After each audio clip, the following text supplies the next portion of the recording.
ఈ భూమి మీద ప్రతి మనిషి జీవితంలో 2 పార్శ్వాలుంటాయి. ఒకటి లోయర్ సెల్ఫ్, రెండోది హయ్యర్ సెల్ఫ్. లోయర్ సెల్ఫ్ అంటే ఏదైనా తాత్కాలికం. అది కోపం కావచ్చు, ఆనందం కావచ్చు, హేట్రెడ్ కావచ్చు, ఏదైనా కావచ్చు. అవన్నీ తాత్కాలికంగా ఉండేవి. అది ఎమోషన్స్‌తో ముడిపడి ఉండొచ్చు, లేకపోతే ఇంకేదైనా తాత్కాలిక ఆనందంతో అయ్యుండొచ్చు. హయ్యర్ సెల్ఫ్ అంటే మనిషి ఈ భూమి మీదకి ఎందుకొచ్చాడు? తనకు సంబంధించిన అంశాలేంటి? తను ఏం సాధించాలి? తను ఈ భూమి మీద ఏం మిగిల్చెళ్ళాలి? ఇది హయ్యర్ సెల్ఫ్ అనమాట.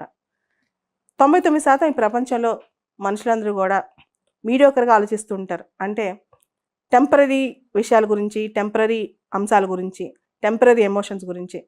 కానీ ఏ మనిషి అయితే తన హయ్యర్ సెల్ఫ్‌ని తెలుసుకుంటాడో, ఆ మనిషి నిజంగా తను అనుకున్న దాన్ని దగ్గరగానే అచీవ్ చేయగలుగుతాడు. ఆ దగ్గర దాకా వెళ్ళగలుగుతాడు. అట్‌లీస్ట్ తను అనుకున్న దాని కోసం పోరాడతానని ఒక సాటిస్ఫాక్షన్ అన్నా పొందగలుగుతాడనమాట.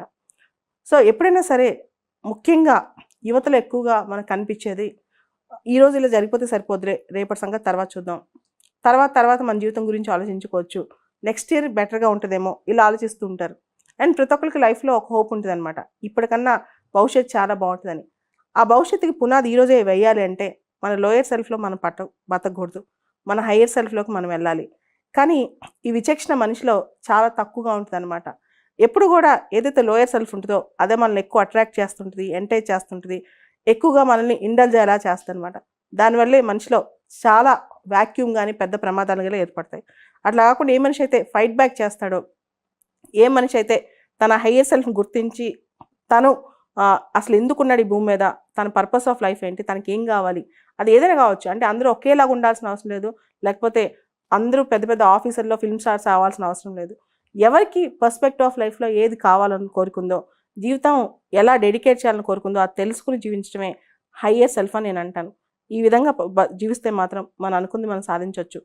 ఈవెన్ సక్సెస్ మాత్రమే కొలమానం కాదు, అంటే సాధించడమే కొలమానం కాదు. అట్లీస్ట్ మనం అనుకున్న జీవితంలో ముందుకెళ్తుంటే ఆటోమేటిక్గా మనకి కావాల్సింది డెస్టినీ కూడా మనకు సపోర్ట్ చేస్తుంది అనమాట.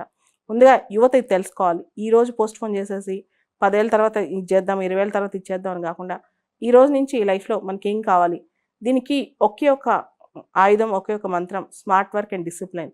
ఎప్పుడైతే ఒక డిసిప్లిన్, ఒక స్మార్ట్ వర్క్ ఉందో మనిషి ఒకే పాత్రలో చాలా జాగ్రత్తగా వెళ్ళగలడు అనమాట. ఇది తెలుసుకుంటేనే మనం జీవితంలో ఏదైనా సాధించగలుగుతాం.